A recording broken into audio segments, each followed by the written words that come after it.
నమ్మకం అమ్మ లాంటిది. మా మీద మీ నమ్మకం మిమ్మల్ని తప్పకుండా అమ్మని చేస్తుంది.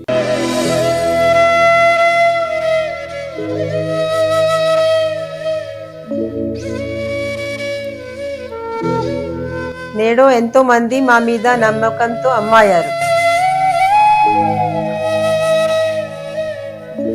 మీకోసం అమ్మతనం ఎదురు చూస్తుంది. వివరాలకు సంప్రదించండి కిరణ్ ఇన్ఫర్టిలిటీ సెంటర్, హైదరాబాద్, బెంగళూరు, చెన్నై, ఢిల్లీ. మేషం వారికి కనుక చూసుకున్నట్లయితే ఈ గ్రహణ ప్రభావం 3వ తేదీ పడుతుంది కాబట్టి గ్రహణం మనకి చంద్రగ్రహణం, అది కూడా సాయంత్రం పూట.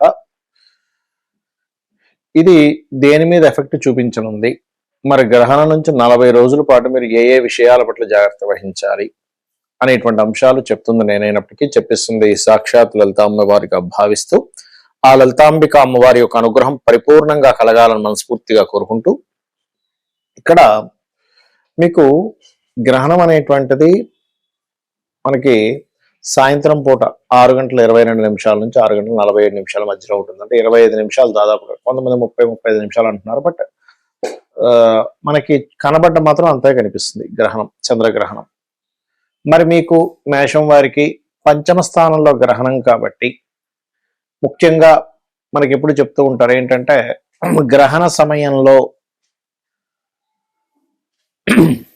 స్త్రీలు ఎట్టి పరిస్థితుల్లో కూడా గర్భవతులు ప్రధానంగా జాగ్రత్తగా ఉండాలని. అది అన్ని రాసుల వారికి కాదు, కేవలం మేషం వారికి, ఎందుకంటే పంచమ స్థానంలో గ్రహణం కాబట్టి. అదేవిధంగా షేర్ మార్కెటింగు, ట్రేడింగు, రాజకీయ సంబంధించిన విషయాలు, నిర్ణయాలకు సంబంధించినటువంటి అంశాలు, ఇవన్నీ కూడా కాస్త జాగ్రత్తగా ఉండాలి అనేటువంటిది బలంగా చూపిస్తుంది. అదేవిధంగా మరొక విషయం ఏంటంటే, ఇక్కడ గమనించినట్లయితే ఈ గ్రహణము ఏదైతే ఉందో, పంచమ స్థానంలో ఉండేటువంటి కాంబినేషన్ ఏదైతే ఉందో, పర్టికులర్గా ఏంటంటే ఇది సంతానం సంబంధించిన నిర్ణయాల విషయంలోని, ప్రేమ వ్యవహారాల విషయంలోని, ముఖ్యంగా 3వ తేదీ నుంచి 40 రోజుల పాటు, అంటే ఇప్పుడు మనకి మార్చి 3వ తేదీకి స్టార్ట్ అయితే ఏప్రిల్ 3 నుంచి ఏప్రిల్ 13 వరకు, ఆల్మోస్ట్ అంటే ఏప్రిల్ 13వ తేదీ వరకు కూడా దీని ప్రభావం ఉంటుంది. కాబట్టి ఈ విషయంలో చాలా చాలా చాలా కేర్గా ఉండండి. కొత్తగా ఎవరైనా ఫ్రెండ్స్ పరిచయం అవడం, ఇలాంటి అంశాల్లో కూడా చాలా జాగ్రత్తగా ఉండాలి గ్రహణ ప్రభావం అనేటువంటిది. ఇక మీరు నిత్యము చేయవలసినటువంటి దేవతారాధన ఏమిటి అని చెప్పి చూసుకున్నట్లయితే, మీరు గణపతి యొక్క ఆరాధన, సూర్య నమస్కారాలు ఎక్కువగా చేయడం అనేటువంటిది చక్కటి ఫలితాలను ఇస్తుంది. మరి గ్రహణ సంబంధించిన విషయంలో చాలా మందికి చాలా అపోహలు ఉన్నాయి. అందులో నన్ను అడిగినటువంటి ప్రశ్నలు ఏంటంటే, ఏమండి మన గ్రహణం అనేటువంటిది భగవంతుని, అంటే మనకి దేవతా సంబంధించిన వాటికి కూడా ఇబ్బంది ఇస్తుందంట కదా, అందుకే గుళ్ళు మూసేస్తారంట కదా అని అడిగారు. అలా ఏమీ ఉండదండి. ఎందుకంటే ఒక చిన్న లాజిక్ మీరు అర్థం చేసుకోవాలి. ఏమిటది అంటే, గ్రహణ సమయంలో మనం చేసే చాంటింగ్ ఏంటి, దేవతా సంబంధించిన చాంటింగే చేస్తాం కదా. నమ శివాయ మంత్రం కానివ్వండి, నమో నారాయణ అనుకోండి, శ్రీమాత్రే నమః అనుకోండి, లేదా బీజాక్షరాలు గురువుల నుంచి తీసుకున్నది మంత్రం, దైవం మంత్రాధీనం అంటూ ఉంటారు. మరి దేవతే అంత గ్రహణానికి భయపడిపోయే అంత సిచ్యువేషన్ ఉంటే మన దేవతా మంత్రం ఎందుకు చేస్తున్నాం మనం? కాదు. గుళ్ళు ఎందుకు మోస్తారంటే, ఆ సమయంలో పురోహితులు కూడా ఆ గ్రహణ జపం చేసుకోవాలంటే ఆలయం మూసి ఆ పని చేసుకోవాలి. ఆలయం తెరిచుంటే ఎవరైనా వస్తే ఇబ్బంది అవుతుంది కాబట్టి మూసేస్తారు. ఇంకోటి, ఆలయానికి వెళ్ళాలనిపించినా సరే మీకు ఇంట్లో ఉండి చేసుకోవాలి కాబట్టి గ్రహణం రేసు పడడం అనేటువంటిది అంత మంచిది కాదు. కాబట్టి అందులో ముఖ్యంగా అందులో ఎవరైనా గర్భవతులు ఉండొచ్చు, అనారోగ్యంగా ఉండే వాళ్ళు ఉండొచ్చు. కాబట్టి ఈ విషయంలో జాగ్రత్తగా ఉండాలి. ఇక మరొక విషయం ఏంటంటే, చాలా మంది మరి గ్రహణము ఇండియాలో ఉంది ఈసారి, అయితే అది ఇండియాలో మనకి చీకటి పడకముందు ప్రారంభమవుతుంది కాబట్టి మనకి కేవలం ఈవినింగ్ టైం మాత్రమే కనిపిస్తుంది. మరి గ్రహణం ఉన్నటువంటి వ్యక్తులు ఏదో వేరే దేశాల్లో ఉండి అక్కడ దానం ఇవ్వలేకపోతే ఇక్కడ తల్లిదండ్రులు ఇవ్వచ్చా? ఖచ్చితంగా ఇవ్వచ్చు. సో తల్లిదండ్రులు వాళ్ళ పేరు మీద మీరు దానం ఇవ్వచ్చు. ఏమి ఇవ్వాలి? బియ్యము, ఉలవలు, నువ్వులు, మినుములు, గోధుమలు, ఈ 5 రకాల దానాలు ఇవ్వాలి. కేజింబావు ఇవ్వండి. అన్నీ కూడా దీంతో పాటు గ్రహణ సమయంలో మీరు ముఖ్యంగా అంటే గ్రహణం వీటితో పాటు చిన్న ఇత్తడి గిన్నెలో మీరు నెయ్యి పెట్టి ఇవ్వడం చేసినట్లయితే సరిపోతుంది. దీంతో పాటు మీరు ఇంకేదైనా కూరగాయలు కూడా ఇవ్వచ్చు, తప్పేం లేదు. అయితే గ్రహణ సమయంలో మీరు గ్రహణం అనగానే ఏదో భయపెట్టడం కాదు.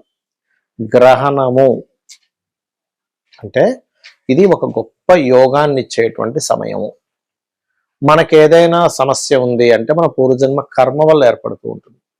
ఆ పూర్వజన్మలో ఉన్నటువంటి కర్మ తొలగిపోవడానికి గ్రహణం యొక్క సమయం అద్భుతమైన సమయం. మీరు ఆ సమయంలో చేసేటువంటి మంత్ర సాధన ఏదైతే ఉందో 1000 రెట్లు ఫలితం ఇస్తుంది.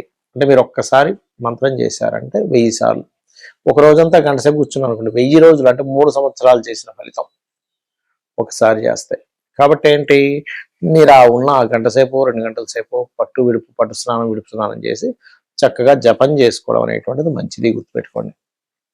అలాగే మరొక విషయం ఏంటంటే, ఇందులో చాలా మంది నేనేం జపం చేయాలి, మాకు మా తండ్రి గారి నుంచి కానీ మా గురువుల దగ్గర నుంచి కానీ ఎక్కడ నాకేం తెలియదు అనుకునేటువంటి వారు సింపుల్గా ఏమీ లేదు, నామస్మరణ కూడా బ్రహ్మాండమైన ఫలితం ఇస్తుంది. శ్రీమాత్రే నమః చేసుకోండి, అద్భుతమైన ఫలితం ఇస్తుంది. అలా కాదు, లలితా సహస్రనామాల్లో కొన్ని నామాలు ఉంటాయి, వాటిని చేసుకున్నా కూడా మీకు గ్రహణం యొక్క ప్రభావం మీ మీద ఉండదు. ఏమిటవి?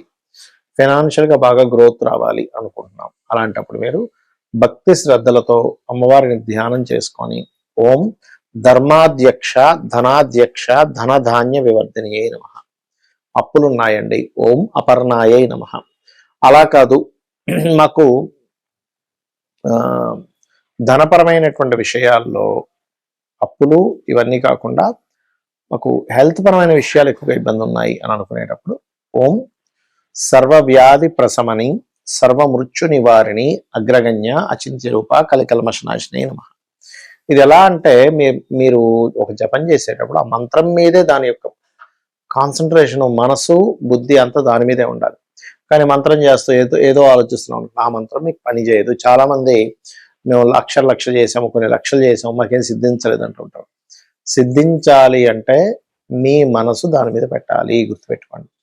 మనసు కేంద్రీకృతం అవ్వకుండా మీరు చేస్తుంటే జప ఫలితం వస్తుంది కానీ పూర్తి ఫలితం రాదు. ఏదో జపం చేసాం, దాని ఫలితం వస్తుంది, రాదని కాదు.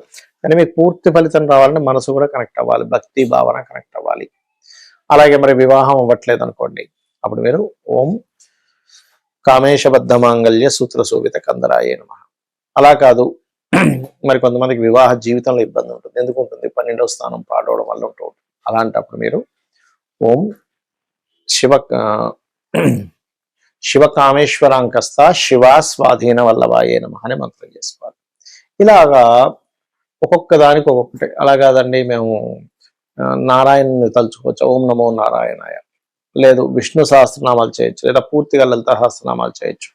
ఆ సమయంలో హోమం చేసుకోవచ్చు, ఆ సమయంలో జపం చేసుకోవచ్చు, ఆ సమయంలో తర్పణం చేసుకోవచ్చు. అయితే ఒకటేంటంటే, ఏదో గ్రహణం భగవంతుని కూడా స్టాప్ చేస్తుందనే భ్రమలో మాత్రం ఉండకండి. ఎందుకంటే మనం ఎనర్జీ, అక్కడ నెగటివ్ ఎనర్జీ ఉంటుంది కాబట్టి మన పూర్వజన్మలో చేసిన కర్మలు ఈ గ్రహణ సమయంలో ఇంకాస్త దాని ప్రభావాన్ని పెంచుతూ ఉంటాయి. నెగిటివ్ ఎనర్జీ వచ్చి కనెక్ట్ అయినప్పుడు అప్పుడు మనం ఎంత ప్రయత్నం చేస్తున్నా పనులు. అలాంటప్పుడు ఏంటంటే మనకు ఒక పాజిటివ్ షీల్డ్ లాగా, పాజిటివ్ దేవతా సంబంధించిన రక్షణ ఒకటి గ్రహణ సమయంలో చేయడం వల్ల మీకు కలుగుతుంది. ఇది మీరు చేసి అమ్మవారి అనుగ్రహాన్ని మీరు పొందాలని మనస్ఫూర్తి కోరుకుంటూ శ్రీమాత్రే నమః.